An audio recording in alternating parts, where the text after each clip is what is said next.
안녕하세요. 네, 오늘도 영상을 촬영하게 되었습니다.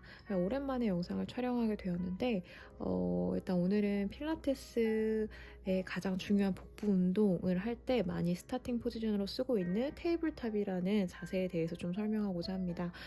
테이블탑이란 자세를 했을 때 좀 다른 그런 피드백을 받을 때가 있죠. 사실 저희가 생각하는 건 되게, 그러니까 필라를 해보고 필라 강사의 선생님들이 생각하기엔 되게 쉬운 동작이고 너무나 당연히 할 수 있는 동작이라고 생각하는 것들을 저희 필라를 처음 접하는 회원분들이라든지 아니면 타겟이 잘 모르겠다고 하시는 분들이 하는 말씀들 중에서 이 테이블탑이란 자세가 허리의 통증을 유발하거나 아니면 이제 허벅지 앞쪽, 커드 쪽에 힘이 들어가면서 허벅지의 힘으로만 느껴진다라고 하시는 분들이 가끔 피드백으로 그런 피드백을 주시는 분들이 계시죠.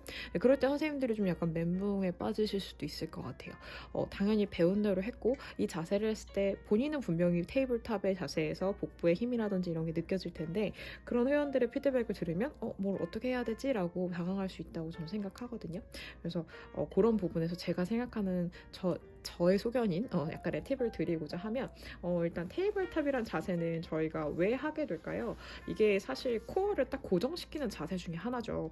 다리를 허공에 두면서 이 다리의 무게를 뭐로 버티고 있죠? 아랫복부랑 코어의 밑받침이 형성되는 힘으로 버티고 있는 상황이에요. 여기서 이제 컬업까지 진행이 된다면 락을 걸어서 컬업 상태와 그 다음에 아랫복부를 막아주는 그 테이블탑 자세로 무언가 이렇게 타겟팅을 주는 복부만 힘이 가해질 수 있게 타겟팅을 주게끔 동작을 취하게 되는데, 제가 예전에 코어를 설명할 때 박스로 설명을 드렸던 적이 있을 거예요. 이제 택배 상자를 봤을 때 박스가 잘 이렇게 여며져 있고 위에 부분이 열린 걸 이렇게 딱 막아놨다고 생각하시면 될 것 같아요. 그걸 닫으면 이제 딱 스퀘어가 만들어지는 거고, 그걸 이제 유지하는 것 자체도 사실상 박스의 틀은 변화되거나 무너지지 않는 자세를 말을 하겠죠. 그래서 우리가 복부 근육을 사용하는 타겟 때는 그런 초반에 나오는 자세들, 테이블탑을 스타팅으로 자세를 하는 여러 가지 동작들이 있죠. 오블릭도 있고, 뭐 슬로우 레그, 더블 레그 스트레치, 뭐 싱글 레그 스트레치, 이런 다리에 뭔가 변형을 주면서 조금 더 타겟점의 코어를 당겨주는 힘을 가하게 하는 동작들을 설명하면서 이제 앞쪽에 나오는 부분이 있는데, 우리 회원분들은 또 많이 시키죠. 그냥 테이블탑만 해도 사실상 타겟은 엄청 많이 되죠. 타겟이라는 게 되려면 각도가 정확해야 될 텐데, 저희가 알 때는 90도, 90도라고 저는 처음에 배우고 익히고 그랬었어요. 저는 그렇게 했을 때 그 각도가 맞았었고, 근데 해보다 보니까 회원 중에 가끔 허리 통증이나 아까 말했던 허벅지 얘기를 하시는 분들이 있으시더라고요. 그런 분들한테 이제 맞춤으로 변형을 하다 보니 제가 하나 이치적으로 깨달은 부분들이 있어서 간략하게 설명을 드리면, 테이블탑의 각도는 저희가 아는 대로 여기 90도, 90도를 설명을 해드리죠. 그래서 골반의 허리와 상체와 하체가 연결되어 있는 부분의 각이 90도가 형성이 되는지, 요 각이 90도가 형성이 되는지, 이렇게 90도, 그 다음에 무릎과 허벅지의 각도 90도를 형성되게끔 만들어 드리는데, 여기서 봤을 때 이 90도, 90도를 다르게 변형할 수 있어요. 첫 번째로는요, 허리 통증을 있는 분들한테는 어떻게 설명을 하냐면, 내 무릎의 위치가 내 골반의 바로 윗선이 아니라 멀어질 수도 있고 가까워질 수 있다고 생각을 하는 거예요. 여기에 있는 근육들이 많이 내포되어 있죠. 보관줄뿐만 아니라 요방근 뭐 여러 가지 근육들이 있잖아요. 장요근 이런 것들이 다 분포되어 있는 이 근육들이 똑같은 정량의 길이로 있지 않다고 봤을 때 이미 늘어나 있거나 되게 타이트한 상황에서 이 위치를 맞춰주는 거라고 보시면 될 것 같아요. 늘어나 있는 사람한테는 무언가가 인지가 되기까지는 그 길이의 원래의 길이가 돼야지만 사실 타겟이라는 게 될 것이고, 타이트한 사람은 조금만 당겨도 엄청 뭔가 뻐근감이라든지 통증이 유발될 수도 있는 상황이라고 봤을 때 이 길이적인 부분을, 무릎의 위치를 꼭 정 윗부분이 아니라 멀리나 가까이 두어서 내 허리에 통증을 유발하지 않고 복부에 타겟을 준 상태에서 할 수 있게끔. 근데 굳이 통증이 없는 사람들한테 굳이 그럴 필요는 없고, 일단 통증을 호소하거나 본인들이 이제 선생님들이 봤을 때 판단하에 아랫복부에 힘이 많이 약하신 분들 같은 경우는 굳이 처음부터 뭔가 직각을 꼭 유지하게끔 두지 않으셔도 돼요. 그래서 무릎의 위치 변동만으로도 복부의 타겟의 명확도를 훨씬 더 잡아줄 수 있기 때문에 무릎의 위치를 한번 변동시켜주는 방법. 그 다음에 두 번째로는 아까 허벅지, 쿼드를 사용하면서 하체 힘으로만 그 다리의 무게를 버티시는 분들이 계시죠. 이런 분도 은근 많아요. 특히 한국 체형 중에 약간 하체 쪽이 더 비대하시고 근육이 더 잘 붙는 체질들이 많으시거든요. 제가 봤을 때 이제 골반의 각이라든지 이런 게 좀 순환이 잘 안 되고 골반이 잘 안 열리는 체형 자세형들 한해서 그럴 경우가 더 많은 것 같기도 하고요. 또 저희가 이제 좌식 문화도 많다 보니까 그런 영향도 좀 있지 않을까 싶긴 한데, 이런 분들 같은 경우는 이제 워낙 발달되어 있는 근육이 먼저 발현이 된다고 보시는 게 더 맞을 것 같아요. 그래서 고의성으로 본인들이 힘을 주고 있는 것이 아니라 그냥 이 다리에 지탱하는 힘 자체를 허벅지 힘으로밖에 할 수 인지가 되지 않았기 때문에, 그러니까 아직은 코어에 대한 인지력이 부족한 사람이기 때문에 그런 자세들이 나오지 않을까 싶긴 하거든요. 그래서 그런 분들한테는 이 뒤꿈치, 그러니까 발의 위치를 좀 변동해 주세요. 무릎보다 좀 더 높이면 쿼드를 별로 쓰지 못하거든요.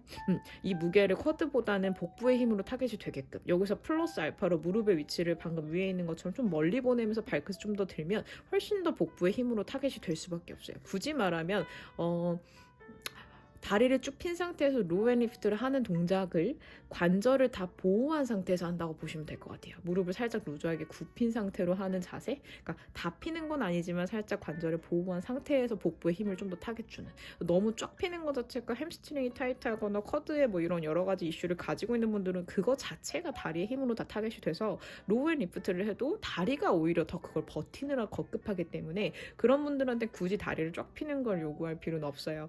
그냥 살짝 관절을 루즈하게 구부려서 근육의 길이를 맞춰놓고 타겟을 하는 운동으로 변형을 해주셔야지 타겟팅이 정확히 될 거고, 제가 늘 느끼는 건데 선생님들이 처음 배웠던 스타팅 포지션이 본인한테는 맞을 수 있어요. 본인 자세는 많이 틀어지지 않았다는 전제를 하루 봤을 때. 근데 사실 저희는 몇 시간을 배우고 익히고 그런 시간을 투자해서 몸이 맞춰지는 상황이라고 굳이 본다면 1시간밖에 수업을 하지 않는 주 2회로 하는 우리 일반 회원분들한테는 그 자세가 전혀 편하거나 올바른 자세가 아닐 수도 있거든요. 그래서 어떠한 자세, 포지션을 우리가 배우고 이 동작을 알려주고 싶어도 그 회원한테 맞춤으로 제대로 진행하고 있는지에 대해서 고민을 해봐야 하고, 타겟이 정확히 안 되고 피드백이 원래 선생님들이 해주고 싶었던 부분이 아니라 다른 데가 된다는 말을 하면 한 번쯤은 고민해 보셔야 될 거예요. 이 사람은 이 자세가 과연 이 사람한테 맞춘 자세일까? 아닐 수도 있거든요. 그래서 그런 고민들이 좀 필요하지 않을까라고 생각을 하고, 저는 또 다리에 발끝이 무겁고 다리 전체에 힘이 들어가는 분들도 있어요. 테이블탑을 했을 때 일단 다리를 지면에서 떴잖아요. 지지할 수 있는 면적이 없을 때는 긴장이 될 수도 있고, 아니면 그 무게 자체를 뭐로 어떻게 컨트롤할지 몰라서 힘으로써 그 모양새를 유지할 수도 있단 말이죠. 그런 분들한테는 이제 뒤꿈치 부분을, 여기 힐 부분, 뒤꿈치 부분을 이미지적으로 그런 썩은 판자 있잖아요. 그 손만 대도 무너질 것 같은 그런 판자 위에 뒤꿈치를 얹어놨다라는 큐잉을 저는 드려요. 그거 자체가 내가 머릿속으로 상상하면서 그걸 느끼고자 하면 어떤 사람이 썩은 판자에 다리를 턱 하고 올리겠어요. 당연히 사뿐히 얹어만 놓겠죠. 근데 들면 안 돼요. 드는 분들도 있어요. 아예 안 되려고. 근데 되긴 돼야 돼요. 본인 손으로, 선생님들 손으로 피드백을 줘서 뒤꿈치를 손에다가 이렇게 대게끔, 이 부분에 닿게끔 해서 피드백을 느끼세요. 무게를 실었는지 안 실었는지 피드백을 충분히 줄 수 있고, 그냥 눈으로도 볼 수 있으면 해도 상관없지만 본인들이 직접 느끼면서 하고 싶은 선생님들이 손을 써서 그렇게 뒤꿈치를 대고 썩은 판자라고 생각하고 내려놓으세요. 대신에 가볍게 라고 하면 훨씬 더 아래 복부에 타겟이 될 겁니다. 그래서 그런 식으로 테이블탑이란 자세가 먼저 이루어진 다음에 뭐 복부를 타겟하는 움직임이 들어가야지 피드백을 더 느낄 거고, 뭐 여기서 이제 뭐 토탭을 하거나 이런 자세들도 하죠. 근데 토탭이란 자세도 사실상 그런 분들이 있어요. 다리를 본인이 셀프로 내려요. 꾹 내리 찍었다가 다시 들어요. 그건 그냥 다리 움직임이잖아요. 저희가 하고 싶은 건 그게 아니죠. 코어에서 멀어졌을 때 코어가 그걸 컨트롤하고 유지할 수 있는 힘을 기르기 위해서 토탭이란 자세를 하는 거지, 발끝을 바닥에 찍는 것 자체가 그 유지성, 코어의 유지성에 힘을 주기 위함인 거지 다리를 내리는 게 아니라는 거. 그래서 그런 분들한테는 지면을 손으로 이렇게 더듬더듬 짚게끔 내려간다는 게 아니라 다리를 그냥 놔주는 거예요. 어떤 느낌이냐면 약간 중력이 내 몸을 맡기는 느낌? 내가 뭔가 사과 같은 걸 떨어뜨려서 뚝 떨어지는 거지, 그걸 내가 컨트롤해서 퉁 하고 놓는 게 사과를 떨어뜨리는 건 아니잖아요. 그래서 다리를 떨궜다가 다시 가지고 오는 느낌, 뭐 이런 느낌? 약간 밀당을 하는 거 같기도 할 텐데, 바로 끊어지기 직전 다리에 쿵 하는 느낌이 드는 순간 그건 연결성이 끊어진 거예요. 코어 연결이 끊긴 거죠. 코어 연결이 끊기기 바로 직전으로 힘을 놓고 그냥 떨어지게 떨군다는 느낌을 뒀다가 지금 땡기세요 하면서 큐잉을 주셔야지만 이 연결성이 끊기지 않고 아랫복부에 계속 타겟을 하면서 토탭이라는 자세가 나오실 거예요.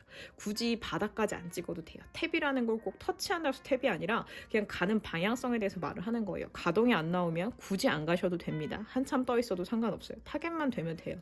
그런 거에 대해서 너무 집착적으로 터치하세요, 대세요, 집각 만드세요, 90도 만드세요. 이런 거에 집중하면 전혀 그 사람한테 도움이 되지 않는 운동을 할 수도 있어요. 그래서 너무 틀에 갇히지 말고 자세를 보고 또 그분들의 피드백을 본인들도 눈으로 그리고 이제 설명으로 그리고 직접 소통하면서 느끼면서 수업을 진행했으면 좋겠고요. 일단 이것만 오늘 해도 좀 다름을 느끼실 수 있을 거예요. 그래서 이 테이블탑을 통해서 좀 동작들 한번 시켜보시고 리포머에서 하는 테이블탑도 마찬가지고 어디에서든 캐딜락에서든 어디서든 테이블탑 할 때 그런 식으로 각도의 조절을 좀 해주시면 더 좋을 것 같습니다. 네, 이상입니다.